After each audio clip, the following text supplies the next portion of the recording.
તમારા ઘરે બી અગર મગ નથી ખાતા તો એકવાર મગથી બનેલી આ રેસીપી જરૂરથી ટ્રાય કરજો. બધા માંગીને ખાશે. એના માટે મગને આપણે 2 થી 3 પાણીથી સરસ રીતે વોશ કરી લઈશું.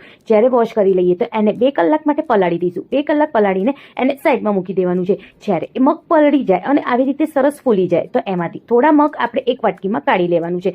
એનું શું ઉપયોગ કરવાનું છે આગળ હું તમને વિડીયોમાં બતાવવાની છું. પછી બીજા જે બાકી મગ છે એને પાણીમાંથી કાઢીને સરસ રીતે આપણે મિક્સર જારમાં લઈ લઈશું. પાણી વગર આપણે એને સરસ રીતે ક્રશ કરવાનું છે. કંઈક આવી રીતે એનું દરદરી પેસ્ટ બનાવીને આપણે રેડી કરવાની. હવે એને આપણે એક વાટકામાં લઈ લઈશું. એની અંદર આપણે કાંદા ઉમેરવાના છે, લીલા મરચાં ઉમેરવાના છે, આદુને આપણે કદુકસ કરીને ઉમેરીશું. હવે એની અંદર આપણે તલ ઉમેરીશું, વરિયાળી ઉમેરીશું, અજમો ઉમેરીશું અને આખા દાણાને આપણે આવી રીતે હાથ ઉપર ક્રશ કરીને ઉમેરીશું, જેથી એની ફ્લેવર અને એની જે સ્મેલ છે એ બહુ જ સરસ આવે. બસ આવી જ રીતે આખા દાણાને પણ આપણે એ બધાની જોડે ઉમેરી દેવાનું છે. અમચૂર પાવડર ઉમેરવાનું છે, હિંગ ઉમેરવાની છે, મીઠું આપણે સ્વાદ મુજબ ઉમેરવાનું છે. હવે એની અંદર બેઝિક મસાલા કરીશું. લાલ મિર્ચ પાવડર, હલ્દી પાવડર, ધનિયા જીરું પાવડર.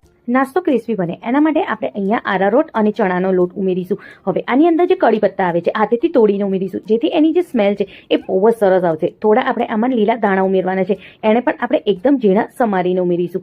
હવે જે મગ આપણે પહેલા કાઢ્યા હતા એ મગને પણ બધાની જોડે મિક્સ કરી દેવાના. બધાને એકદમ સરસ રીતે મિક્સ કરવાનું છે. થોડું બી પાણીનો ઉપયોગ નથી કરવાનો. આવી રીતે સરસ બાઇન્ડ આવે એટલો આપણો સરસ લોટ બંધાવો જોઈએ. જો કંઈક આવી રીતે.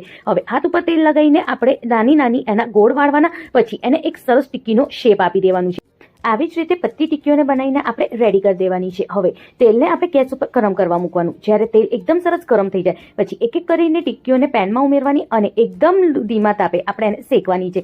જ્યારે તેલ સરસ ગરમ થઈ જાય પછી જ આપણે ગેસની ફ્લેમ ધીમી કરી દેવાની. ઉલટ પુલટ કરતા એકદમ ગોલ્ડન ગુલાબી થાય ત્યાં સુધી આપણે એને ફ્રાય કરવાનું છે. એકદમ ક્રિસ્પી અને એકદમ ટેસ્ટી આપણા મગના વડા બનીને રેડી છે.